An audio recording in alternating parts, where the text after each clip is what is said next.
அல்லாஹுடைய மாபெரும் கிருபையினால் தமிழ்நாடு தௌஹீத் ஜமாஅத் ராமநாதபுரம் வடக்கு மாவட்டம் நம்புதாளை கிளை சார்பாக ஏற்பாடு செய்யப்பட்டிருக்கக்கூடிய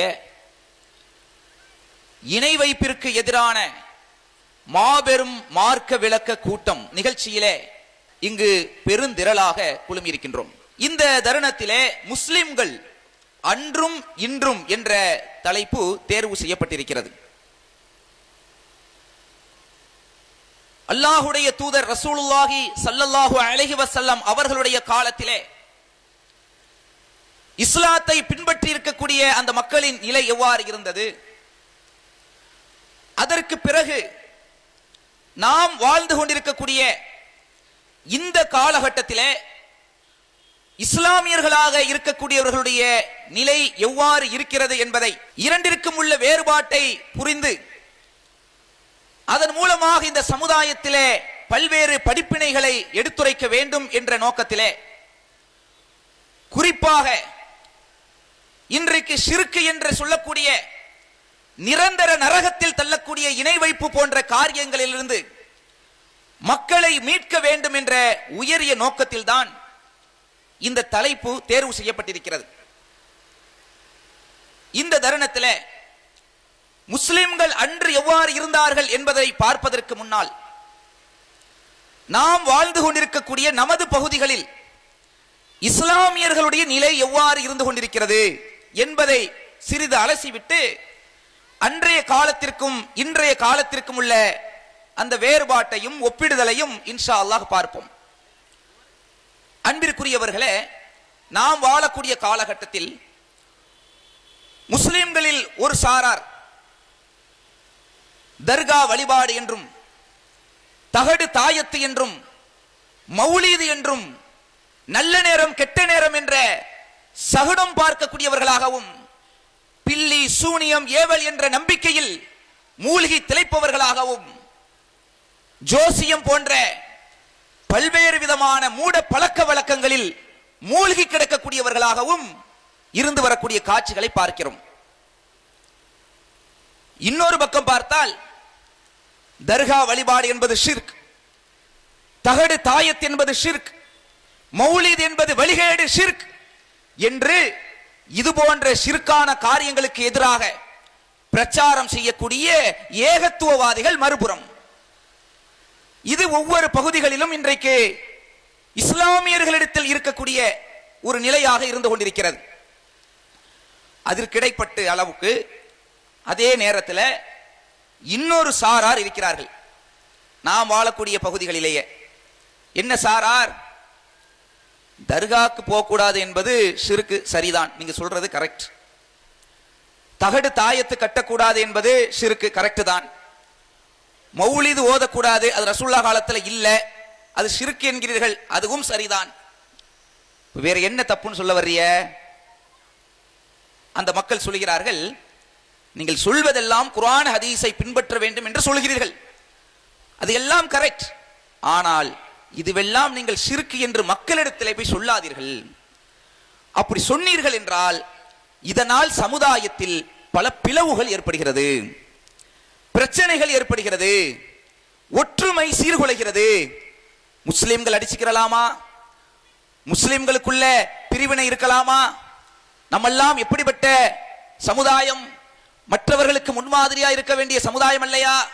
நமக்குள்ள இத்தனை பிளவுகள் தேவையா, இத்தனை இயக்கங்கள் தேவையா என்று நடுநிலை பேசக்கூடிய, ஒற்றுமையை விரும்பக்கூடிய இன்னொரு சாரார். இப்ப இந்த தருணத்துல இப்ப ஷிர்க்கை பற்றி இதற்கு முன்பாக பட்டிமன்றத்தில் உங்களுக்கு விரிவாக பேசப்பட்டிருக்கும். ஷிர்க் என்பது எவ்வளவு பெரிய வழிகேடு என்பதை, ஏகத்துவத்தினுடைய உன்னதத்தை உங்களுக்கு அதன் மூலமாக புரிய வைத்திருப்பார்கள். ஆனால் இதில் புரிய வைக்க வேண்டிய இன்னொரு சாரார் இருக்கிறார்கள். அவர்கள்தான் இதுவும் கூடும் அதுவும் கூடும், நீங்கள் சொல்வதும் சரிதான் அவர்கள் சொல்வதும் சரிதான் என்று சொல்லிக்கொண்டு நடுநிலை வேடம் போடக்கூடியவர்கள், நடுநிலைவாதிகள் என்று தங்களை தாங்களே சொல்ல கொள்ளக்கூடியவர்கள். இப்படிப்பட்ட மக்களுக்கு நாம் சில செய்திகளை இந்த இடத்திலே சொல்ல வேண்டியிருக்கிறது. பேசப்பட்டிருக்கிற நேரத்தில் சில பேச்சுக்கள் கூட ஓடி இருக்கலாம். எப்படி பாருங்கள், நம்ம நாடு போகக்கூடிய நிலை எப்படி இருக்குது, முஸ்லிம்கள் எப்படி பாதிக்கப்பட்டுக்கிட்டு இருக்கிறாங்க, இவங்க என்னன்னா இவ்வளவு கூட்டத்தை திரட்டி ஆலிம்சாமார்களை போட்டு திட்டுறாங்களே, ஆலிம்களை திட்டினார்களா இல்ல ஆலிம்கள்னால் இந்த சமுதாயம் எவ்வளவு பாதிக்கப்பட்டுள்ளது, இந்த சமுதாய மக்கள் சிந்திக்க வேண்டுமே என்ற மிகப்பெரிய ஒரு கவலையோடு நிகழ்த்தப்பட்ட ஒரு நிகழ்ச்சியை கூட எப்படி ஒரே நேரத்தில் ஒரு சின்ன ஒரு வார்த்தையில சொல்லிடுவாங்க. எப்படி சொல்லுவாங்க பாருங்க. இன்னைக்கு சமுதாயத்தில் ஆட்சி அதிகாரத்தில் இருப்பவர்களால் பல்வேறு விதமான இன்னல்கள் இஸ்லாமியர்களுக்கு நம்ம நாட்டில் ஏற்படுத்தப்பட்டுக் கொண்டிருப்பதை பார்க்கிறோம். இஸ்லாமியர்களுடைய உரிமைகள் ஒவ்வொன்றாக பறிக்கப்பட்டுக் கொண்டிருக்கிறது. இறுதியாக முஸ்லிம்களுடைய வக்ஃப் சொத்துகள் பறிக்கப்படக்கூடிய அளவிற்கு இன்றைக்கு பல சட்ட திருத்தங்களை கொண்டு வந்து அதை நடைமுறைப்படுத்துவதற்காக இன்றைக்கு ஒன்றிய அரசாங்கம் துடித்துக் கொண்டிருக்கிறது. இது போன்ற தருணத்திலே இந்த ஒன்றிய அரசை எதிர்த்து பேச வேண்டிய இவர்கள், இதற்கு எதிராக முஸ்லிம் சமுதாயத்தை ஒன்று திரட்ட வேண்டிய இவர்கள் இன்றைக்கு தேவையில்லாம தர்காவை பத்தியும் தாயத்தை பத்தியும் மௌலுத பத்தியும் இந்த ஆலிம்களை பத்தியும் இதையெல்லாம் போட்டு பேசுறாங்களே, இது தேவையா என்று நினைக்கக்கூடிய பேசக்கூடிய மக்களும் இன்றைக்கு இருப்பார்கள், பேசிக்கொண்டும் இருக்கிறார்கள். இப்படிப்பட்ட நபர்களுக்கு இந்த இடத்திலே முதலில் ஒரு அடிப்படையான செய்திகளை நாம் சொல்லிக் கொள்ள விரும்புகிறோம். அன்பிற்குரியவர்களே, இன்றைக்கு இஸ்லாமிய சமுதாயம் இந்திய அளவில் மட்டுமல்ல உலக அளவில் பாதிக்கப்பட்டுக் கொண்டிருக்கிறது என்பதில் எந்த சந்தேகமும் கிடையாது. ஆனால் அந்த பாதிப்பிற்காக தமிழ்நாடு தௌஹீத் ஜமாத் என்ற இந்த சமுதாய பேரியக்கம் குரல் கொடுக்காமல் அநீதியை பார்த்து வாய்மூடி மௌனமாக இருக்கக்கூடிய அமைப்பு என்று நினைத்து விட்டீர்களா? இன்றைக்கு முஸ்லிம்கள் எந்த மூலையிலே பாதிக்கப்பட்டாலும் அவர்களுக்காக குரல் கொடுக்கக்கூடிய முன்னிலை வகிக்கக்கூடிய ஒரு ஜமாத்தாக இந்த தௌஹீத் ஜமாத் இருக்கும். அதுல எந்த மாற்று கருத்தும் இல்லை. இப்படிப்பட்ட ஒரு ஜமாத் எந்த நேரத்தில் எதை எதிர்க்க வேண்டுமோ அதற்காக நாங்கள் குரல் கொடுத்துக் கொண்டுதான் இருக்கிறோம். ஏன்?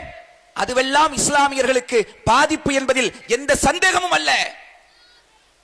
வக்ஃப் திருத்த சட்டமாக இருக்கட்டும், குடியுரிமை திருத்த சட்டமாக இருக்கட்டும், இன்னும் பிற முஸ்லிம்களுடைய உரிமைகளை பறிப்பதற்காக தொடர்ச்சியாக இந்த ஆளுங்கட்சியினரால் ஒன்றிய அரசால் கொண்டு வரப்பட்டுக் கொண்டிருக்கக்கூடிய சட்டங்களாக இருக்கட்டும், இதுவெல்லாம் முஸ்லிம்களுக்கு கவலை தரக்கூடிய விஷயம்தான். இதனால் முஸ்லிம்கள் பாதிக்கப்படுகிறார்கள் என்பதில் எந்த மாற்று கருத்தும் இல்லை, யாருக்கும் சந்தேகம் இல்லை. அதற்காக இஸ்லாமிய சமுதாயம் ஒன்று திரண்டு போராட வேண்டும், குரல் கொடுக்க வேண்டும் என்பதில் எந்த மாற்று கருத்தும் இல்லை. ஆனால் இந்த துன்பங்கள் இருக்கிறதே, இந்த துன்பங்களை எல்லாம் பெரிய துன்பம் எது தெரியுமா? இந்த உலகத்தில் நாம் பரக்கூடிய இந்த வேதனைகளை எல்லாம் விட, இந்த அடக்குமுறைகளை எல்லாம் விட, இந்த உரிமை பறிப்புகள் அனைத்தையும் விட மிகப்பெரிய துன்பம் எது? இஸ்லாமிய சமுதாயத்திற்கு அல்லாஹ்வும் ரசூலும் நமக்கு சொல்லி தந்திருக்கக்கூடிய பாடம் எது? மறந்து விட்டீர்களா? அன்பிற்குரியவர்களே, அல்லாஹ்வுடைய தூதர் நபிகள் நாயகம் ஸல்லல்லாஹு அலைஹி வஸல்லம் அவர்கள் தன்னுடைய சொந்த பந்தங்கள் அனைவர்களையும், மக்காவில் இருக்கக்கூடிய தன்னுடைய அந்த குடும்பத்தார்கள் அனைவர்களையும் ஒன்று திரட்டி சஃபா என்ற அந்த குன்றின் மீது ஏறி நின்று கொண்டு மக்களுக்கு முதலாக ஏகத்துவத்தை சொன்ன அந்த சம்பவத்தை கொஞ்சம் நினைத்து பாருங்கள். அன்றைக்கு அந்த ஜாகிலியத்து மக்கள் எப்படி இருந்தார்கள்? ஐயாமுல் ஜாகிலியா என்று சொல்கிறோமே, அந்த மக்கள் தீமைகளில் மூழ்கி கிடந்த மக்கள், இணை வைப்பிலே மூழ்கி கிடந்த மக்கள் என்பதை நாம் தெரிந்து வைத்திருக்கிறோம். அப்படிப்பட்ட மக்களிடத்திலே அல்லாஹ்வுடைய தூதர் முதலாக ஏகத்துவத்தை எப்போது சொன்னார்கள்? அவர்களுக்கு வகை அறிவிக்கப்பட்ட பிறகு அல்லாஹ்வுடைய ரசூல் சொன்னார்கள், மக்களே, நான் உங்களிடத்திலே இந்த குன்றிற்கு பின்னால் ஆயுதம் ஏந்திய ஒரு குதிரை படை உங்களை தாக்க வந்து கொண்டிருக்கிறது என்று சொன்னால் நீங்கள் நம்புவீங்களான்னு கேட்கிறாங்க. அப்ப அந்த மக்கள்லாம் சொல்றாங்க, முகமது அவர்களே, நாங்க என்ன ஒரு வருஷம் 2 வருஷமா உங்களை பார்த்துக்கிட்டு இருக்கிறோம். 40 ஆண்டு காலம் எங்களோடு நீங்கள் வாழ்ந்திருக்கிறீர்கள். நீங்க பொய் சொல்லி நாங்க பார்த்ததில்லை. நீங்கள் நம்பிக்கையாளர்களாக இருக்கிறீர்கள். நீங்கள் சொன்னால் கண்டிப்பா அதை நம்புவோம் அந்த மக்கள் வாக்குறுதி கொடுத்தாங்க. அப்போது அல்லாஹ்வுடைய தூதர் சொன்னாங்க, உங்களுக்கு மிகப்பெரிய ஒரு வேதனை காத்திருக்கிறது. இந்த ஆயுதம் ஏந்திய படை வந்து தாக்க வந்தா அது வேதனை தான். இந்த வேதனையெல்லாம் விட, இந்த துன்பத்தை எல்லாம் விட மிகப்பெரிய துன்பம் எது தெரியுமா? அல்லாஹ்வை மட்டும் வணங்குவதற்கு பதிலாக இறைவனுக்கு இணை வைக்கக்கூடிய காரியத்தை நீங்கள் செய்து கொண்டிருக்கிறீர்கள்.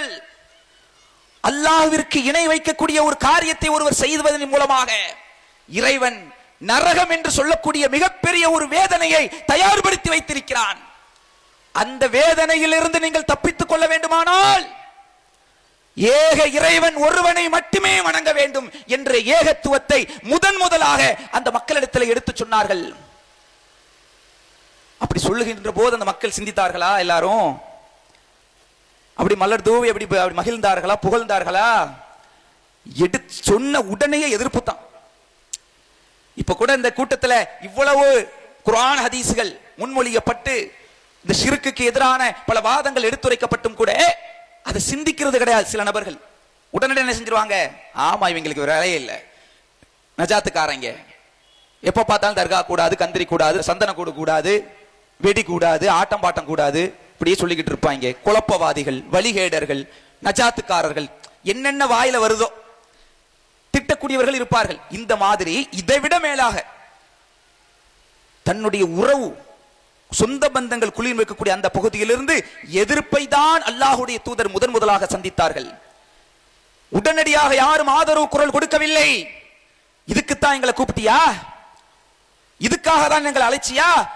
இப்படி இதுக்குதான் நீ எங்களை சொல்வதற்கு கூப்பிட்டு இருந்தால் நீ நாசமா போ என்று சபிக்கக்கூடிய அளவுக்கு தன்னுடைய தந்தையுடன் பிறந்த சகோதரனாக இருந்த அபூ லஹப் அல்லாஹ்வுடைய தூதரை சாபமிட்டானே. இந்த வரலாறை நாம் மறந்து விட்டோமா? இரத்த உறவாக இருந்தாலும், தன்னுடைய நெருக்கமான உறவினராக இருந்தாலும், சத்தியத்தை சொன்ன ஒரே காரணத்தினால், சத்தியத்தை சொன்ன அடுத்த வினாடியே தன்னுடைய உறவினராக இருந்த அபூ லஹபுடைய எதிர்ப்பு வந்தது என்றால் நம்மெல்லாம் எம்மாத்திரம் யோசித்து பாருங்கள். இன்றைக்கு இந்த பிரச்சாரத்தை நாம் செய்வதற்குரிய ஒரே காரணம் இந்த உலகத்தில் உள்ள பிரச்சனைகள், அடக்குமுறைகள், துன்பங்கள், இது எல்லாத்தையும் விட மிகப்பெரிய வேதனை என்ன தெரியுமா? நரக வேதனை. அந்த நரகத்தில், நிரந்தர நரகத்தில் தள்ளக்கூடிய காரியம்தான் ஷிர்க் என்ற இணை வைப்பு. ஷிர்க் என்ற இணை வைப்பு இருக்கிறதே, அது சாதாரண பாவம் அல்ல. இஸ்லாத்துல பல விஷயங்கள் நமக்கு ஹராம் என்று சொல்லப்பட்டிருக்கிறது. யாராவது இந்த சபையில் இருக்கக்கூடியவர்களை விடுங்க, இந்த உரையை ஆங்காங்க இருந்து கேட்டுக்கொண்டிருக்கக்கூடிய எல்லா மக்களுக்கும் இந்த இடத்துல ஒரு செய்தியை சொல்லிக் கொள்கிறோம். உங்களுடைய விருப்பு வெறுப்பு எல்லாத்தையும் ஒரு ஓரமா தூக்கி வைத்துட்டு நடுநிலையோடு இவங்க என்ன சொல்றாங்க, இவங்க சொல்றதுல யாரையாவது திட்டுகிறார்களா, அல்லது உண்மையிலே குர்ஆன் ஹதீஸை சொல்கிறார்களா, அல்லாஹ்வுடைய மார்க்கத்தின் பக்கம் அழைக்கிறார்களா என்பதை கொஞ்சம் நடுநிலையோடு சிந்தித்து பாருங்கள். இப்ப நாங்கள் இங்கே இந்த இடத்துல என்ன சொல்கிறோம்? அல்லாஹ்விற்கு இணை வைக்க கூடாது என்கிறோம். ஏன் அவ்வாறு சொல்கிறோம்? இன்றைக்கு அல்லாஹ் ரப்புல் ஆலமீன் நமக்கு ஏராளமான விஷயங்களை ஹராம் என்று அமைத்து தந்திருக்கிறான். திருமறை குர்ஆனிலேயே ஹராம் என்று நமக்கு சொல்லப்பட்டிருக்கிறது. உதாரணத்துக்கு சொல்றதா இருந்தா, யாராவது முஸ்லிம்கள் பன்றி இறைச்சி சாப்பிடுவோமா? என்னதான் உங்களுக்கு அதை மசாலா தடவி ருசியாக மெருகூட்டி என்ன அப்படி உங்களுக்கு வாசனை கமகமண்டு கொண்டு வந்து இதான் பன்றி இறைச்சின்னு சொன்னா அதை யாராவது சாப்பிடுவார்களா? முஸ்லிம்கள் யாராவது முதல்ல அது வார்த்தையிலே சொல்ல மாட்டோம். சில பேரை பார்த்தா பன்றின்னு சொல்லாத, ஹின்சின்னு சொல்லு அப்படிங்குவாங்க. ஏன்? அந்த அளவுக்கு வெறுப்போமா இல்லையா? ஏன்? இது இஸ்லாத்தில் ஹராமாக்கப்பட்டிருக்கிறது. இறைவன் இதை ஹராமாக்கி இருக்கிறான். இது ஒரு நஜீஸ், இதை நான் சாப்பிடக்கூடாது. விளங்கி வைத்திருக்கிறோமா இல்லையா? மதுபானம் என்பது ஹலால் என்று எந்த ஒரு முஸ்லிமா சொல்லுவாரா? மதுபானம் என்பது ஹராம். அதை செய்தால் இந்த உலகத்திலும் கேடு, அந்த மதுபானத்தை அருந்துபவர்களுக்கு மறுமையிலும் கேடு. எந்த சந்தேகம் கிடையாது. போதை வஸ்துகளாக இருக்கக்கூடிய எல்லாமே ஹராம் என்று விளங்கி வைத்திருக்கிறோம். அப்ப இது போன்ற பன்றி இறைச்சி, மதுபானம், இன்னும் பிற போதைப் பொருட்கள், என்ன மாதிரியான ஹராமான காரியங்களாக இருக்கிறதோ இது எல்லாமே ஒருவர் செய்தால் அவருக்கு மறுமையிலே கடும் வேதனை இருக்கிறது, நரக வேதனை இருக்கிறது என்பதை விளங்கி வைத்திருக்கிறோம் அல்லவா? இதையெல்லாம் விட ஒரு பெரிய தீமைதான் ஷிர்க் என்பது. ஷிர்க்குங்கிற இணை வைப்புங்கிற பாவம் இருக்குதே, அது என்னங்கிறது பத்தி உங்களுக்கு எடுத்து சொல்லப்பட்டிருந்தாலும் இன்னும் தெளிவாக, இன்னும் உங்களுடைய ஆள் மனதிலே பதிவு வைப்பதற்காக சொல்லிக் கொள்கிறோம். மதுபானத்தை விட, பன்றியுடைய இறைச்சியை விட, கஞ்சா, அபீன், ஹெராயின் போன்ற போதை பொருட்களை விட மிகப்பெரிய கொடியது அல்லாஹுக்கு இணை வைக்கக்கூடிய ஷிர்க் என்ற அந்த பாவம். ஏன்? மற்ற பாவத்தை செய்த நிலையில் ஒரு முஸ்லிமாக இருந்து ஒருவன் மற்ற பாவத்தை செய்த நிலையில் மரணித்தால் அவன் பாவம் செய்த அளவிற்குத்தான் நரகத்தில் வேதனையை சுவைப்பான். அதற்கும் ஒரு முஸ்லிம் விரும்பிவிடக் கூடாது. ஒரு வினாடி வேதனையை கூட ஒரு முஸ்லிம் ஆசைப்பட்டு விடக் கூடாது. ஏனென்றால் அதனுடைய வேதனை என்பது மிக கொடுமையானது. ஆனாலும் அவனுக்கு நிரந்தரமாக அதில் இருக்க மாட்டான். அந்த பாவத்துக்கு ஏற்ப நரகத்தில் புரட்டி எடுக்கப்படுவான். ஆனால் இணை வைப்பு என்ற ஒரு பாவத்தில் ஒருத்தன் விழுந்துட்டான் சொன்னா, அதே நிலையிலே ஒருவன் தௌபா செய்யாமல் திருந்தாமல் அதே நிலையில் மரணித்து விட்டால் அல்லாஹ் ரப்பல் ஆலமீன் சொல்லி காட்டுகிறான். 4வது அத்தியாயம் சூரத்து நிசா 48வது வசனத்திலே அல்லாஹ் ரப்பல் ஆலமீன் சொல்லி காட்டுகிறான், இன்னல்லாஹ லா யக்ஃபிரு அன் யுஷ்ரக பிஹி, தனக்கு இணை வைக்கப்படுவதை அல்லாஹ் மன்னிக்கவே மாட்டான். அல்லாஹ் சொல்றான். ஷிர்க் வைத்த நிலையிலே அல்லாஹ்விடத்தில் தௌபா செய்யாமல் ஒருத்தன் அதே நிலையிலே மௌத்தாகி விட்டால் அவனுக்கு மன்னிப்பே கிடையாது. வ யக்ஃபிரு மா தூன ذلك லிமன் யஷா, அதற்கு கீழ்நிலை உள்ள பாவங்களை தான் நாடியவர்களுக்கு மன்னிப்பான். மற்ற பாவத்தை கூட நான் நாடுனா மன்னிச்சிருவோம்பா, ஆனா ஷிர்க் வைத்து விட்டால் அதே நிலையில் மௌத்தாகி விட்டால் அவனுக்கு மன்னிப்பே கிடையாது. அவனுக்கு நிரந்தரமாக நரகத்திலே கிடப்பார்கள். வமை யுஷ்ரிகு பில்லாஹ், நாம் சொல்லக்கூடிய இந்த வசனம் எல்லாம் ஏதோ ஒரு புத்தகத்தில் உள்ள வாசகம் அல்ல, ஏதோ மந்திர புத்தகத்தில் சடங்காக அனுப்பப்பட்ட புத்தகத்தின் வாசகம் அல்ல. அகில உலகங்களையும் படைத்து பரிபாலிக்கக்கூடிய ரப்புல் ஆலமீனுடைய வசனம் இது. அந்த வசனத்தில் அல்லாஹ் சொல்லி காட்டுறான், வமை யுஷ்ரிகு பில்லாஹ், யார் அல்லாஹ்விற்கு இணை கற்பிக்கின்றானோ ஃபகத் ஹர்ரமல்லாஹு அலைஹில் ஜன்னா, அவருக்கு சொர்க்கம் ஹராமாக்கப்பட்டு விட்டது. சொர்க்கத்தை அல்லாஹ் ஹராமாக்கி விட்டாங்கிறான். அல்லாஹ் சொர்க்கத்துக்குள்ள நுழையவே முடியாது. அப்படிப்பட்ட நிரந்தர நரகத்திலே தள்ளக்கூடிய மிக மாபாதக மிகப்பெரிய ஒரு பாவம் தான் அந்த ஷிர்க். இந்த ஷிர்க்கை செய்து அகல பாதாளத்தில் விழுந்து விடாதீர்கள் என்று எச்சரிக்கை செய்வதற்குத்தான் இந்த கூட்டம். இங்க யாரையும் திட்டுவதற்காக, யாரையும் வேண்டுமென்றே விமர்சிப்பதற்காக, யாருடைய மனதையும் காயப்படுத்துவதற்காக இந்த கூட்டம் நடத்தப்படவில்லை. இதை நாங்கள் முழு மனதோடு இந்த இடத்திலே தெளிவாக பதிவு செய்து கொள்கிறோம். அன்பிற்குரியவர்களே, இப்ப இந்த இடத்துல என்ன செய்வாங்க, சிலர் வாதம் வைப்பாங்க. என்னன்னா, இப்ப நம்ம பயான் பண்ணிட்டு போயிருவோம், நாளைக்கு பிரசங்கம் நடக்கும். பயானுங்கிற பேர்ல ஜிப்பாக்களையும் தலப்பாக்களையும் பெரிய தாடியும் வைத்துக் கொண்டு சிலர் வருவார்கள்.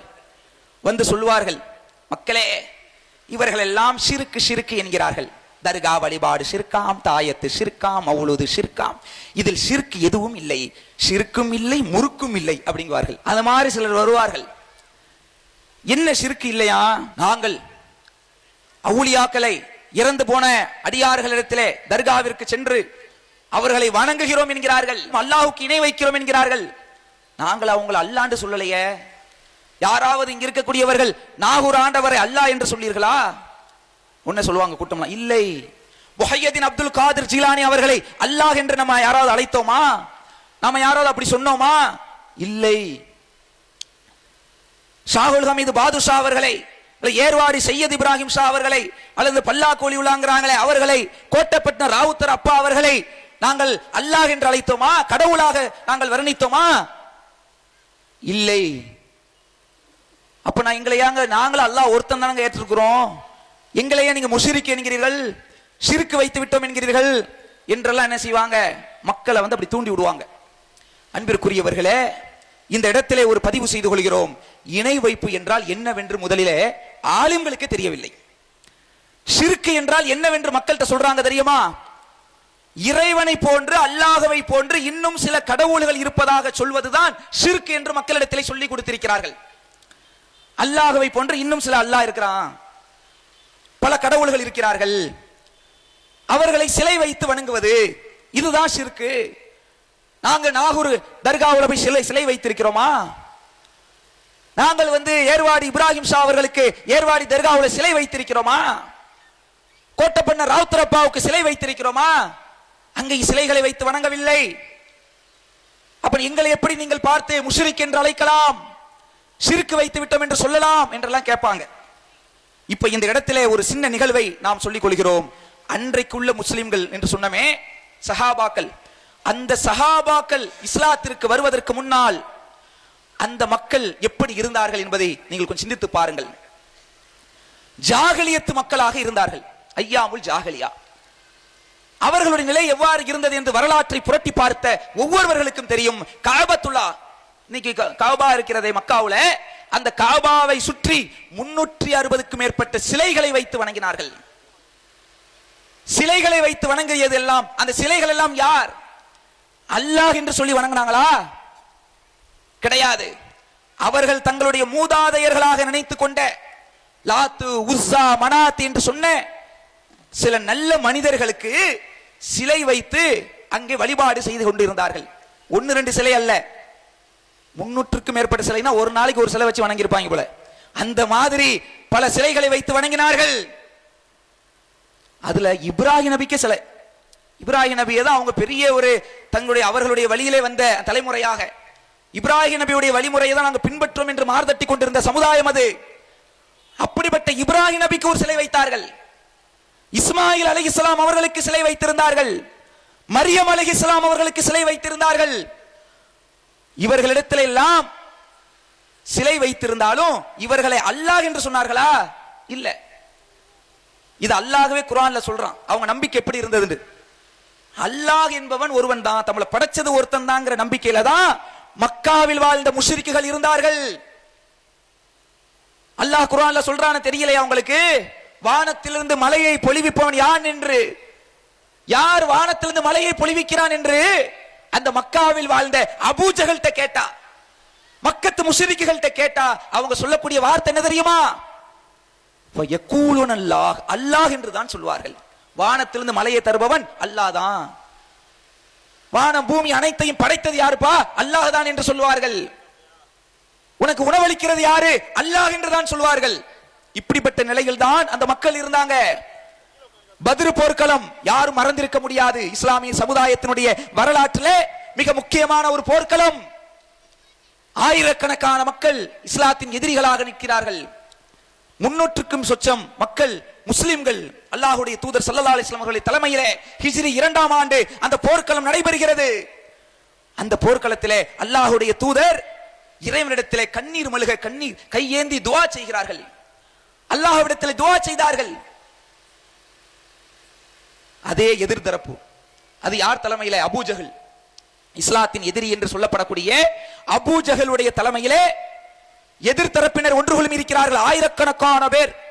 அந்த நேரத்தில் அபூஜஹல் கையேந்துகிறான். அந்த நேரத்தில் அவன் பிரார்த்தனை செய்கிறான். யாரிடத்திலே? லாத்து உஸ்ஸா மனாத் என்று அவன் தெய்வங்களை அழைத்து துஆ செய்தானா? யாரிடத்தில் கேட்டான்? அவனும் அல்லாஹ்விடத்தில் தான் துஆ செய்தான் அந்த போர்க்களத்தில். அப்படி என்றால் அப்ப அபூஜஹலை ஏன் நம்ம முஷ்ரிக்குங்கிறோம்? அவனை ஏன் ஷிர்க் வைத்து விட்டான்னு சொல்றோம்? அந்த நேரத்தில் இருந்தவர்கள் எல்லாம் மக்கத்து முஷ்ரிக்குகள் ஏன் அழைக்கிறோம்? ஏன் தெரியுமா? அவன் அல்லாஹ்விடத்தில் துஆ செய்தான். ஆனால் அல்லாஹ்விடத்தில் மட்டும்தான் துஆ செய்ய வேண்டும், துஆ என்ற வணக்கத்தை செலுத்த வேண்டும் என்று தெரியவில்லை. துஆ செய்வது அல்லாஹ்விடத்தில் துஆ செய்ய வேண்டும் என்று விளங்கியிருந்தான். ஆனா துஆ என்பதை இது ஒரு வணக்கம், இந்த வணக்கத்திற்குரியவன் அல்லாஹ்வை தவிர வேறு யாரும் இல்லை. இந்த துஆ என்ற வணக்கத்தை இறைவனை தவிர மற்றவர்களிடத்தில் கேட்க மாட்டேன், செய்ய மாட்டேன் என்ற ஒரு நிலையில் அவர்கள் இல்லை. அந்த துஆவை அவர்கள் சிலைகளிடத்திலும் போய் கேட்டார்கள். இப்ராஹிம் நபியிடத்திலே துஆ செய்தார்கள், லாத்துவிடத்திலே துவா செய்தார்கள், உஸ்ஸா இடத்திலே துவா செய்தார்கள். நீங்கள் எங்களுக்கு புள்ள பாக்கியத்தை தாங்க, எங்களுக்கு நோய் நிவாரணத்தை தாங்கன்னு கேட்டாங்க. ஏன்பா இதை போய் வணங்குறீங்க என்று அவங்கள்ட்ட போய் கேட்டோம்னா அவங்க சொன்ன பதில் என்னன்னு குர்ஆன்ல அல்லாஹ் சொல்றான். நாம சொல்லல, எல்லா வீட்லயும் நீங்க தர்ஜுமா இருக்கும். 10வது அத்தியாயம் 18வது வசனத்தை எடுத்து பாருங்க. நாம் சொல்லக்கூடிய ஒவ்வொன்றும் ஆதாரத்துடன் பேசுகிறோம். அதுல அந்த மக்கள் சொல்வார்களாம், யக்கூலூன ஹாஉலாஇ ஷுஃபஆனா இந்தல்லாஹ், இவர்கள் அல்லாஹ்விடத்தில் எங்களுக்காக பரிந்துரை செய்பவர்கள். அவர்கள் சொன்ன பதில் என்ன விளங்குதா? ஹாஉலாஇ ஷுஃபஆனா இந்தல்லாஹ், அல்லாஹ்விடத்தில் எங்களுக்காக இவர்கள் எல்லாம் பரிந்துரை செய்வார்கள் என்பதற்குத்தான் இவங்கள்ட்ட போய் நாங்க பிரார்த்திக்கிறோம், இவர்களை நாங்கள் வணங்கி கொண்டிருக்கிறோம் என்று அந்த மக்கத்து முஷ்ரிக்குகள் சொன்னதாக திருமறை குர்ஆன்ல அல்லாஹ் சொல்றான்னு சொன்னா கொஞ்சம் யோசித்து பாருங்கள். அன்றைக்கு அந்த ஜாகிலியத்து மக்களுடைய நம்பிக்கை எவ்வாறு இருந்ததோ அதே நிலை இன்றைக்கு நம்புதாளையில் இருக்கக்கூடிய முஸ்லிம்களில் பலரட்டும் இருக்குதா இல்லையா? அதே வார்த்தையை சொல்றாங்களா இல்லையா? நாகூர் ஆண்டவரே எங்களுக்கு புள்ளைய தாங்க நாங்க கேட்கிறோம்னா நாங்க அல்லாண்டு கேட்கறது கிடையாது. நாங்க ஏன் துவா செய்கிறோம்? இவர்கள் அல்லாஹ்விடத்தில் எங்களுக்காக பரிந்துரை செய்வார்கள். ஷாகுல் ஹமீது பாதுஷா அவர்கள் அல்லாஹ் என்று நாங்கள் சொல்லவில்லை, அவர்கள் அவுலியா, இறைநேசர். அவர்களிடத்தில் நாங்கள் கேட்டால் அவர்கள் அல்லாஹ்விடத்தில் எங்களுக்காக வாங்கி தருவார்கள். அந்த நம்பிக்கையில தான் கேட்டாங்க. இந்த ஏகத்துவ பிரச்சாரம் வர்றதுக்கு முன்னாடி ஒரு 50 வருடங்களுக்கு முன்னாடி, ஒரு 100 வருடங்களுக்கு முன்னாடி முஸ்லிம்களுடைய நிலை எவ்வாறு இருந்தது சிந்தித்து பாருங்கள். தடுக்கி விழுந்தா கூட வாயில யா அல்லாஹ்னு வராது. தடுக்கி விழுந்தா கூட மொய்யதீன் ஆண்டவளேன்னு சொல்லி கொடுத்தாங்களா இல்லையா? தலைவலி வந்தா கூட யா முஹய்யதீனே அப்படிங்குவாங்க, யா கௌசல் ஆலம் அப்படின்னு கூப்பிடுவாங்க. யார் அது? முஹய்யதீன் அப்துல் காதிர் ஜிலானி என்பவர் பல வருடங்களுக்கு முன்னாடி ஒரு ஏகத்துவத்தை எடுத்து சொன்ன ஒரு ஏகத்துவவாதி. அல்லாஹுக்கு இணை வைக்காதீங்கன்னு சொல்லி தௌஹீதை சொன்னவர். அப்படிப்பட்டவர் ஒரு இறந்து விட்டார். அவரை ஈராக்கில் இருக்கக்கூடிய பகதாதிலே அடக்கம் செய்து வைத்துவிட்டு அங்கே ஒரு கட்டடத்தை எழுப்பி அங்கேயும் பிரார்த்தனை செய்கிறார்கள். இங்கே நம்புதாரில் உட்கார்ந்து கொண்டு, தொண்டியில உட்கார்ந்து கொண்டு, சென்னையில் உட்கார்ந்து கொண்டு யா முஹைதீன் அழைக்கிறார்கள். எப்படி அழைக்கிறார்கள்? எந்த நம்பிக்கையில் அழைக்கிறார்கள்? இவர்களிடத்தில் கேட்டால், என்னை போன்ற எத்தனை நபர்கள் கேட்டாலும், எந்த மொழியில் கேட்டாலும், எந்த நேரத்தில் கேட்டாலும் அல்லாஹ் எப்படி செவியேற்பானோ அதே மாதிரி முஹைதீன் அப்துல் காதிர் ஜிலானி செவியேற்கிறார்.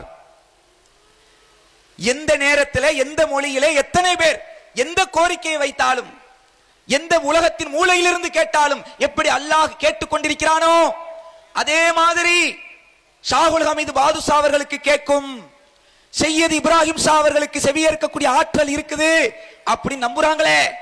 இதான் ஷிர்க்கு. ஷிர்க்குங்கிறவன் ஏன் ஷிர்க்குன்னு சொல்றேன் விளங்குதா? அல்லாஹ் திருமறை குர்ஆன்ல சொல்றான், வலம் யகுல்லஹு குஃபுவன் அஹத். குல் ஹுவல்லாஹு அஹத் ஓதுறமே, அதுல அல்லாஹ் சொல்றான் அவனுக்கு நிகராக யாரும் இல்லை. அவனுக்கு நிகராக யாரும் இல்லைன்னா என்ன அர்த்தம்? அவனை போன்று யாருமே கிடையாது. அவனுடைய ஆற்றல், அவனுடைய பண்பு, அந்த பண்புகளில் எந்த ஒன்றும் எந்த படைப்புக்கும் கிடையாது, எந்த மனுஷனுக்கும் கிடையாது. அப்படி நம்பணும் அல்லாஹ்வை. லைஸ கமிஸ்லிஹி ஷைஉன், அவனை போல் எதுவும் இல்லை. குர்ஆனுடைய வசனம் இது. வஸமீஉல் பஸீர், அவன் செவியேற்பவனாக பார்க்கக்கூடியவனாக இருக்கிறான். அல்லாஹ் சொல்றான், செவியேற்பவனாக அல்லாஹ் இருக்கிறான், பார்க்கக்கூடியவனாக இருக்கிறான் சொல்லிவிட்டு அது சொல்றதுக்கு முன்னாடி என்ன வார்த்தை அல்லாஹ் போடுறான் விளங்குதா? அல்லாஹ் செவியேற்கிறதுனால நீங்களும் செவியேற்பதனால் ரெண்டும் ஒண்ணு நினைச்சிடாதீங்க. அல்லாஹ் பார்க்கக்கூடியவனாக இருப்பதனால் நீங்களும் பார்க்கக்கூடியவனாக இருப்பதனால் ரெண்டும் ஒண்ணு நினைச்சிடாதீங்க. லைஸ கமிஸ்லிஹி ஷைஉன், அவன மாதிரி யாரும் இல்லை, எதுவும் இல்லை. இப்படி அல்லாஹ்வை நம்ப வேண்டிய நிலையில இன்னைக்கு இங்கிருந்து கொண்டு யா முஹய்யதீன் கூப்பிடுறீங்களே, நாகூருவிற்கு போகக்கூடியவர்கள் யார்? குழந்தை பாக்கியம் இல்லைன்னு அங்க போறாங்க. பல நாட்கள் போய் தங்கி இருக்கிறார்கள். எதுக்குப்பா வந்தீங்க? புள்ள பாக்கியம் இல்ல, எங்களுக்கு நோய் அப்படின்னு கேட்கிறாங்க. கொஞ்சம் யோசித்து பாருங்கள். 30 வருஷத்துக்கு முன்னாடிலாம் முஸ்லிம் சமுதாயத்திட நாகூர் ஹனீஃபா பாடல்கள் என்றால் ரொம்ப பிரபலம். இன்னைக்கும் ஆங்காங்கே கேட்டுக்கொண்டிருந்தாலும் கூட அன்றைக்கு வெள்ளிக்கிழமை வந்தால வீட்டில் என்ன ஓடும்? பக்தி பரவசமாக இஸ்லாமிய நறுமணம் கமலும் நாகூர் ஈயம் ஹனிஃபா அவர்களின் இஸ்லாமிய கீதங்கள். அதுக்கு பேர் இஸ்லாமிய கீதமா. இஸ்லாத்தோடு மிக ஒப்பிட்டு ஓதக்கூடிய அளவுக்கு, படிக்கக்கூடிய அளவுக்கு நாகூர் ஹனிஃபாவையும் முஸ்லிம் சமுதாயத்தையும் பிரிக்க முடியாத நிலை இருந்தது. யாரும் இல்லை என்று மறுக்க முடியாது. அப்படிப்பட்ட நாகூர் ஹனிஃபாவுடைய பாடல்கள்ல சில பாடல்கள் ஏகத்துவத்தை எடுத்து சொல்லும். இறைவனிடம் கையேந்துங்கள், அவன் இல்லை என்று சொல்லுவதில்லை. பொறுமையுடன் கேட்டு பாருங்கள், அவன் பொக்கிஷத்தை மூடுவதில்லை. இதுதான் ஏகத்துவம். அல்லாஹ்விடத்துல தான் கேட்கணும், அவன் இல்லைன்னு சொல்ல மாட்டான். கேட்கும் போது பொறுமையா கேட்கணும். இப்படி எல்லாம் ஏகத்துவத்தை முழங்கி இருப்பார். அதே நாகூர் ஹனிஃபா சில பாடல்களை படித்திருப்பார். பச்சையாக அதுல ஷிர்கான வரிகள் அதுல அப்படியே தெள்ள தெளிவாக தெரியும். ஆனாலும் நமது சமுதாயத்தினுடைய ஆலிம்களும் சரி, இஸ்லாமிய சமுதாயத்தை சேர்ந்த மக்களும் சரி, அப்படியே கேட்டு ரசனையில் அப்படியே மூழ்கி கொண்டிருப்போம். எந்த அளவுக்கு ஷிர்க் இந்த சமுதாயத்திலே தாண்டவம் ஆடியது என்பதற்கு ஒரு சிறு உதாரணம் தான் இது. என்ன பாடல் அது? நிறைய பாடல் இருக்குது. உதாரணத்துக்கு ஒரு பாடல், அருள் மழை பொழிய வேண்டுமையா அப்படின்னு ஒரு ஆரம்பிக்கும் அந்த வாசகம். அருள் மழை பொழிய வேண்டுமைனா அவரே ஒரு பாட்டை படிச்சிருப்பார். அருள் மலை பொழிவாய் ரஹ்மானே. அருள் மலையை பொழிவிப்பவன் ரஹ்மான் தான், அவரை படிச்சிருப்பார். அதே நாகூர் ஹனிஃபா படிப்பார், அருள் மலை பொழிய வேண்டுமையா, எங்கள் அல்லல் நீங்கிட வேண்டுமையா, உமது கருணை எமக்கு வேண்டுமையா, நாங்கள் பட்ட துயரெல்லாம் போதுமையா. அருள் மலையை ஏதோ ஒரு ஐயாட்ட கேட்கிறாருன்னு விளங்குது. அல்லாஹ்வை யாராவது ஐயான்னு சொல்லுவோமா? கண்டிப்பா சொல்ல மாட்டோம். அருள் மலை பொழிய வேண்டுமையா, எங்கள் அல்லல் நீங்கிட வேண்டுமையா, உமது கருணை எமக்கு வேண்டுமையா, நாங்கள் பட்ட துயரம் அனைத்தும் போதுமையா அப்படின்னு சொல்லி, யாருப்பா அந்த ஐயா? நீர் எங்கே எங்கே எங்கே ஷாகுல் மீரானே. முடிச்சு. எப்படி ஷிர்க் நுழைந்திருக்கிறது விளங்குதா? இப்படிப்பட்ட ஒரு பாடல் வரிகளுக்கு எதிராக கொதித்தெழுந்த வேண்டிய சமுதாயம் அதை கேட்டு ரசித்துக் கொண்டிருந்தோமா இல்லையா? அருள்மலையை பொழிவிப்பவன் அல்லாஹ்வா, நாகூர் ஆண்டவரா? அபூஜஹல் கூட அல்லாஹ் தானப்பா சொன்னா. அதை விட மோசம் இல்லையா இது? மலையை கேட்டார்கள், குழந்தையை கேட்டார்கள், நோய் நிவாரணத்தை கேட்கிறார்கள் என்றால் இது அவர்களை வணங்குவதா இல்லையா? வணங்குகிறோம் வாயில சொல்ல தேவையில்லை, அவங்கள்ட்ட போய் துவா செய்தால வணங்குறது தான் அர்த்தம். அதை தான் நாங்கள் சொல்கிறோம், நீங்கள் கபூர்களில் போய் வணங்காதீர்கள் என்கிறோம். அத்துஆஉ ஹுவல் இபாதா. அல்லாஹ்வுடைய ரசூல் ஸல்லல்லாஹு அலைஹி வஸல்லம் சொன்னார்கள், பிரார்த்தனை தான் வணக்கம் என்று சொன்னார்கள். அத்துஆ ஒரு இபாதத் என்று சொன்னார்கள். அந்த இபாதத்தை இறைவன் அல்லாஹ்விட்ட போய் கேட்கலாமா? அல்லாஹ்வை அன்றி மற்றவர்களிடத்திலே பிரார்த்தனை செய்யாதீர்கள் என்று திருமறை குர்ஆன்ல பல இடங்களில் அல்லாஹ் சொல்லி காட்டுகிறான். மௌலிதுன்னு சொல்லி கொண்டு பள்ளிவாசல் வச்சு ஓதுறீங்களே, அதுல ஷிர்கான வரிகள் இருக்குண்டு. பள்ளிவாசல்ல அந்த ஷிர்கான வரிகளை வைத்து முதல்ல ஓதலாமா? அல்லாஹ்வுடைய மகத்தான கிருபையினால் இந்த ஏகத்துவத்தை எடுத்து சொன்ன பிறகு தமிழகத்திலே ஒரு நேரத்தில் அன்றைக்கு முஸ்லிம்கள் நிலை எப்படி இருந்துச்சு தெரியுமா? மௌலிது விஷயத்துல இந்த மௌலிது மாதம் சொல்லக்கூடிய இந்த ரபியுல் அவ்வல் மாசம் வந்துட்டாலே வீட்டுக்கு வீடு மௌலிது கொடி கட்டி பறந்துச்சு. அப்படி இருந்த ஒரு சமுதாயம். கல்யாணம்னா மௌலிது, வீடு குடி போனா மௌலிது, அப்படி வீட்டுக்கு வீடு மௌலிது என்று அப்படி இருந்த ஒரு சமுதாயத்துல இன்னைக்கு அல்லாஹ்வுடைய கிருபையினால் மௌலிது என்பதற்கும் இஸ்லாத்துக்கு சம்பந்தம் அல்ல. இது புதிதாக உருவாக்கப்பட்ட பித்அத் மட்டுமல்ல, அதில் இருக்கக்கூடிய வரிகள் ஒவ்வொன்றும் நச்சு கருத்துக்களாக, விஷம கருத்துக்களாக இருக்கக்கூடிய, அல்லாஹ்விற்கு இணை கற்பிக்கக்கூடிய வரிகள் என்பதை எடுத்து சொன்னதனுடைய விளைவு இன்றைக்கு லட்சோப லட்ச மக்கள் மௌலிது கிதாபுகளை தூக்கி புறந்தள்ளி இருக்கிறார்கள். அப்படிப்பட்ட ஏகத்துவ எழுச்சி இன்றைக்கு ஏற்பட்டிருக்கிறது. ஆனால் முடிஞ்சு போன, மக்கி போன இந்த மௌலிது கிதாபை இன்னும் இருக்கிறது, இன்னும் உயிரோட்டமா தான் இருக்குது என்று காட்டுவதற்காக தங்களிடத்தில் இருக்கக்கூடிய அதிகார பலத்தை பயன்படுத்தி தங்கள்கிட்ட குர்ஆன் ஓத வந்திருக்கக்கூடிய மக்தப் மதரசாவுக்கு அனுப்பப்பட்ட அந்த பிள்ளைகளுக்கு குர்ஆனை ஓதி கொடுக்கிறதுக்கு பதிலாக குர்ஆனோடு சேர்த்து இந்த விஷத்தையும் என்ன செய்யறாங்க? ஏத்துறாங்க. எப்படி? ரபியுல் அவ்வல் மாசம் வந்துருச்சு, நம்மள்ட்ட ஓதக்கூடிய பிள்ளைகள் எல்லாம் பள்ளிவாசலுக்கு வந்துருங்க. ஒவ்வொரு ஊர்லயும் ஒவ்வொரு டைம், சில ஊர்களை இஷாவுக்கு பிறகு, சில ஊர்களை மகரிபுக்கு பிறகு பள்ளிவாசல் மைக் செட்டு ஊர் ஃபுல்லா கட்டி இருக்கிறோம், ஊர் ஃபுல்லா விளங்கும்.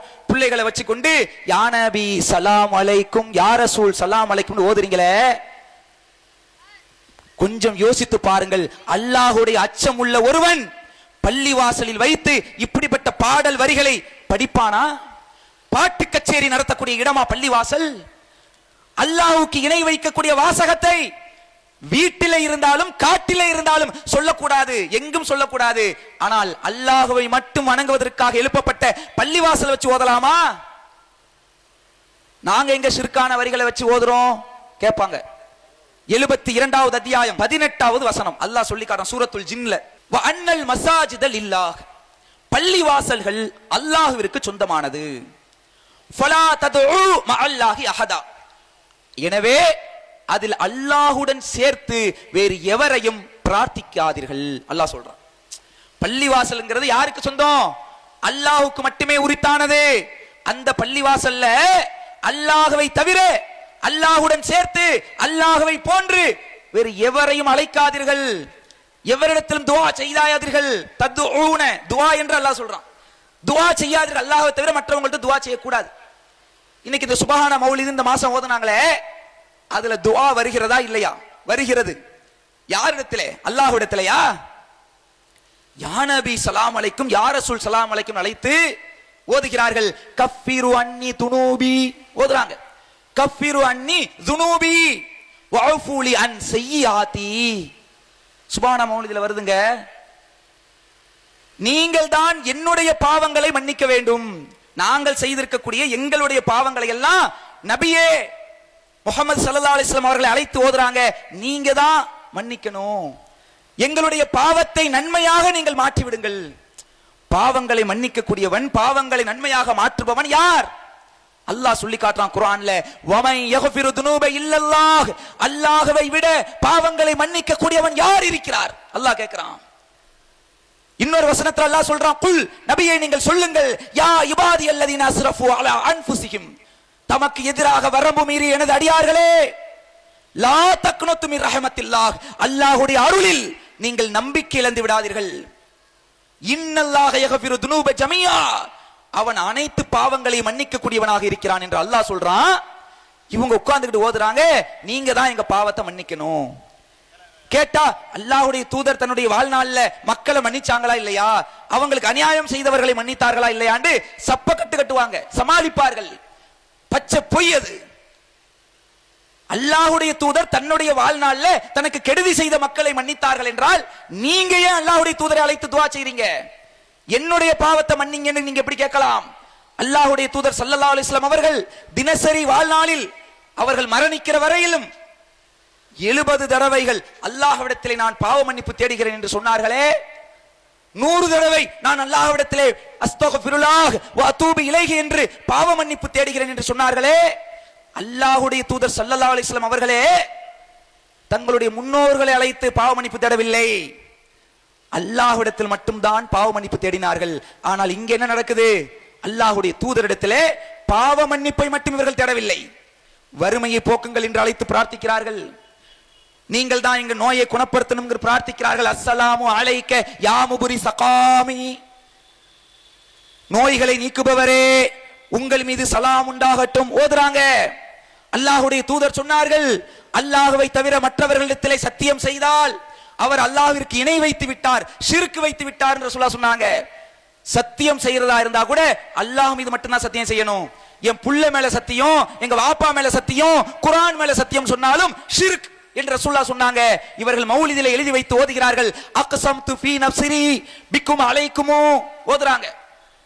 நபியே நீங்கள் தான் எங்களுக்கு உதவி செய்ய வேண்டும் என்று உங்கள் மீது நான் சத்தியமிடுகிறேன், உங்களிடத்தில் நான் சத்தியமிடுகிறேன் என்று சொல்லி அல்லாஹ்வுடைய தூதருடைய வார்த்தையே மீறி அல்லாஹ்வுடைய தூதர் சொன்னாங்க, அல்லாஹ்வை தவிர வேறு எவர் மீதும் சத்தியம் செய்யாதீங்க. ஆனா இங்க என்ன வருது? நீங்க தான் எங்களுக்கு உதவி செய்யணும்னு சொல்லி உங்கள் மீதே நான் சத்தியமிடுகிறேன். இதை தானப்பா ரசூலுல்லாஹ் சொன்னாங்க. கிறிஸ்தவர்கள் மரியமுடைய மகன் ஈசா அவர்களை வரம்பு மீறி புகழ்ந்ததை போன்று என்னை நீங்கள் வரம்பு மீறி புகழ்ந்து விடாதீர்கள். அல்லாஹ்வுடைய தூதர் சொன்னாங்களா இல்லையா? கிறிஸ்தவர்கள் என்ன செய்தார்கள்? இயேசுவே நீங்கள் தான் எங்கள் பாவங்களை ரட்சிக்கணும் சொன்னாங்களே, இன்னை வரை சொல்லிக்கிட்டு இருக்கிறாங்களா இல்லையா? இயேசுநாதர் என்பவர் யார்? ஈசா அலைஹிஸ்ஸலாம். ஈசா அலைஹிஸ்ஸலாம் என்ற இறை தூதரை அழைத்து நீங்க தான் எங்க பாவத்தை ரட்சிக்க கூடியவர் சொன்னா அது ஷிர்க். அல்லாஹ்வுடைய தூதர் முஹம்மது ஸல்லல்லாஹு அலைஹி வஸல்லம் அவர்களை அழைத்து நீங்க தான் எங்க பாவத்தை மன்னிக்கணும் சொன்னா அதுக்கு பேர் என்ன? முறுக்கா? சிறுக்கும் இல்லை முறுக்கும் இல்லை என்கிறீர்களே, மௌலிதுல சிறுக்கும் கிடையாது முறுக்கும் இல்லை என்கிறீர்களே, இங்கே துவா செய்கிறீர்களே மௌலிதுல, அது பள்ளிவாசல வைத்து செய்கிறீர்களே. அப்ப இப்படிப்பட்ட தெள்ள தெளிவான ஷிர்கான வரிகள் மௌலிதிலே இருந்து கொண்டிருக்கிறது. இன்னும் இறுதியாக ஒரு செய்தியை மட்டும் சொல்லிக் கொள்கிறோம். இப்ப நம்ம இதெல்லாம் சொல்றோமா, உடனே இவர்கள் எல்லாம் கல்வி அறிவில்லாதவர்கள், மக்களை பிளவுபடுத்துபவர்கள், குழப்பவாதிகள், வழிகேடர்கள், பல்வேறு வசைப்பாடல்கள் நடக்கும். ஆனா மௌலிதி ஷிர்க் என்பதை நாம மட்டும் சொல்லல, தர்கா வழிபாடு ஷிர்க் என்பதை நாம மட்டும் சொல்லல, சுன்னத்துவல் ஜமாத்தை சேர்ந்த உண்மையான சில நல்ல ஆலிம்கள் இருக்கிறார்கள், அவர்களும் சொல்லி இருக்கிறார்கள். இன்னைக்கு பெரிய பெரிய உலமாக்கள் படித்து விட்டு வந்திருக்கக்கூடிய மதரசா, அந்த மதரசா என்பது வேலூர்ல 1850களில் ஆரம்பிக்கப்பட்ட அல் பாக்கியாத்து சாலிஹாத், அந்த மதரசா தான் தாய் கல்லூரி என்று சொல்வார்கள். சுன்னத்துவல் ஜமாத் மதரசாவுடைய தாய் கல்லூரி, எல்லா மதரசாவுக்கும் தாயாக இருப்பது. அந்த மதரசாவை ஆரம்பித்த நிறுவனர், ஃபவுண்டர் யார்? உண்மை வரலாறை மக்களுக்கு சொல்லி காட்ட முடியுமா? அந்த மதரசா எதற்காக உருவாக்கப்பட்டது? நீங்கள் பள்ளிவாசல்ல வச்சு ஓதுறீங்களே கூத்து கும்மால், அந்த மௌலுதுக்காகவா?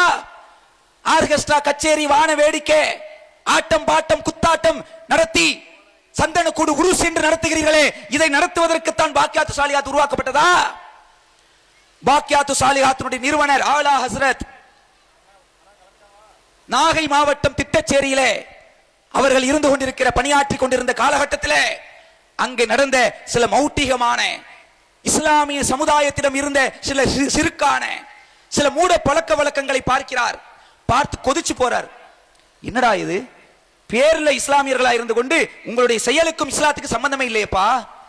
இறைவன் அல்லாதவர்கள்ட்ட போய் துவா செய்கிறீர்கள், தகடு தாயத்து கட்டுகிறீர்கள், இப்படிப்பட்ட ஒரு அக்கிரமங்களை இங்கிருந்து நாகூருக்கு சென்று அங்கே பல்வேறு விதமான ஈமானை அடகு வைக்கிறீர்களே, அங்கே போய் நேர்ச்சையை நிறைவேற்றுகிறீர்களே, அறுத்து பலியிடுகிறீர்களே, தர்காவை போய் வலம் வருகிறீர்களே, இதையெல்லாம் பார்த்து கொதித்து போன ஆலா ஹஸ்ரத் அவர்கள் அப்போது ஒரு சபதம் எடுக்கிறார். இன்ஷா அல்லாஹ் நான் பல நூற்றுக்கணக்கான ஆலிம்களை உருவாக்குவேன்.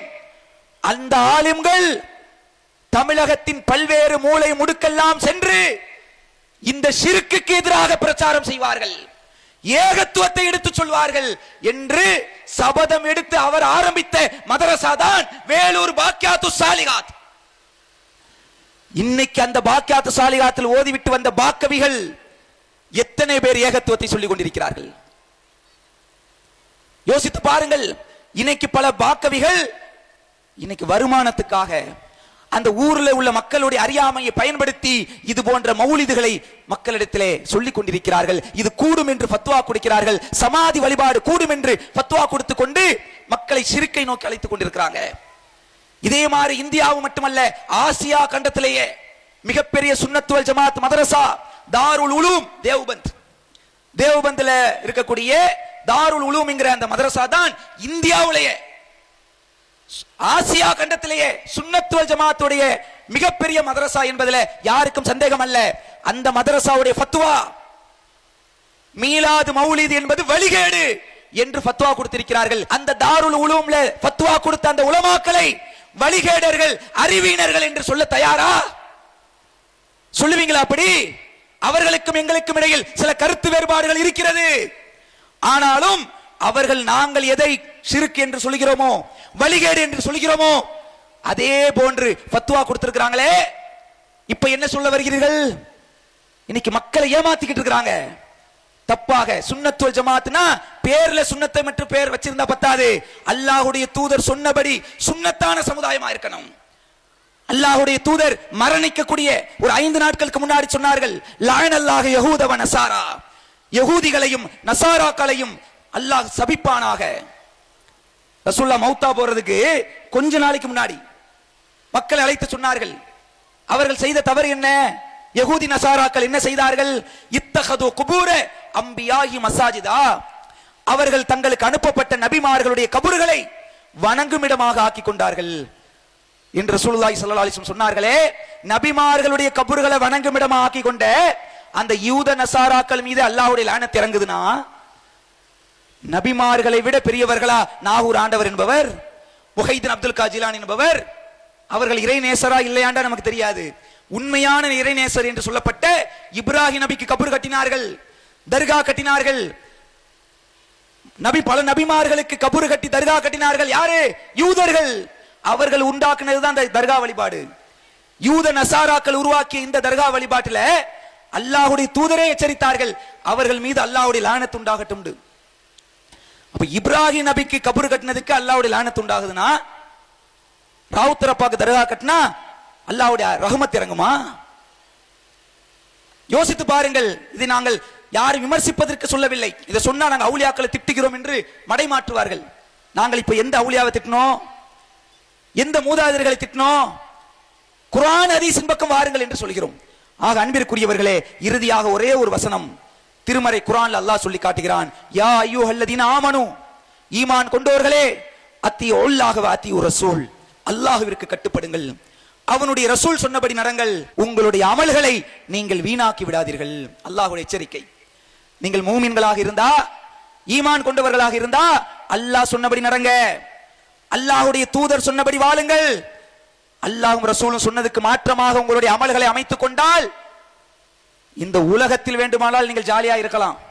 நாங்க ஜெயிச்சிட்டோம், நாங்க கூட்டத்தை கூட்டிட்டோம், நாங்க லட்சம் ரூபாய்க்கு வெடி விட்டுட்டோம், ஆர்கெஸ்ட்ரா கச்சேரி நடத்திட்டோம், ஊர் மௌலூது ஓதிட்டோம், ஊர் சோறு போட்டுட்டோம், எல்லாம் செய்யலாம். அல்லாஹ் ஒரு நரம்ப புடிச்சு இழுத்துட்டானா, ரூஹு கைப்பற்றப்பட்டு விட்டால் அங்க போய் சொல்ல முடியுமா? மௌத்துக்கு பிறகு உள்ள வாழ்க்கையுடைய நிலை என்ன? கபூருக்குள்ள கூட பதில் சொல்ல முடியாது. மன் ரப்புக்கு வமா தீனிக்க என்று மலக்குமார்கள் கேட்பாங்களே, அப்ப கூட இந்த ஷிர்க்குக்கு துணை போனீர்கள் என்றால், தர்கா, தாயத்து, மௌலுது, பில்லி, சூனியம், ஏவல், சகுனம் என்று இந்த இணை வைப்புக்கு யாராவது துணை போனால், இதற்காக உங்களுடைய பொருளாதாரத்தை வழங்கினால், கபூர் குழியில நாளைக்கு உசுரோடு இருப்போம் யாராவது சொல்ல முடியுமா? இந்த உலகம் என்பது அற்பமானது, எந்த நேரத்தில் வேண்டாலும் மவுத் வந்துவிடும். அந்த மவுத்துக்கு பிறகு அடுத்த நாளே, அடுத்த நிமிடமே, கபூர்ல அடக்குன அடுத்த வினாடியே மலக்குகள் வந்து கேட்பாங்களே, அந்த கேள்விக்கு நம்ம ஆன்சர் சரியா பண்ணணும்னா இந்த ஷிர்க்குக்கு எதிராக நாம் களமிறங்க வேண்டும். இந்த ஷிர்க்கினுடைய வாடை கூட தம் மீது படிய விடாத அளவிற்கு உறுதியாக இருக்க வேண்டும். அப்படிப்பட்ட ஏகத்துவ கொள்கைவாதியாக வாழ்ந்து ஏகத்துவத்திலேயே மரணிக்கக்கூடிய பாக்கியத்தை வல்ல ரஹ்மான் உங்களுக்கும் எனக்கும் தந்தருள் புரிவானாக என்று பிரார்த்தித்து எனது உரையை நிறைவு செய்கிறேன். வாஹிர் தஅவானா அல்ஹம்துலில்லாஹி ரப்பில் ஆலமீன். அஸ்ஸலாமு அலைக்கும் வரஹ்மத்துல்லாஹி வபரகாத்துஹு. அல்லாஹு அக்பர், அல்லாஹு அக்பர்.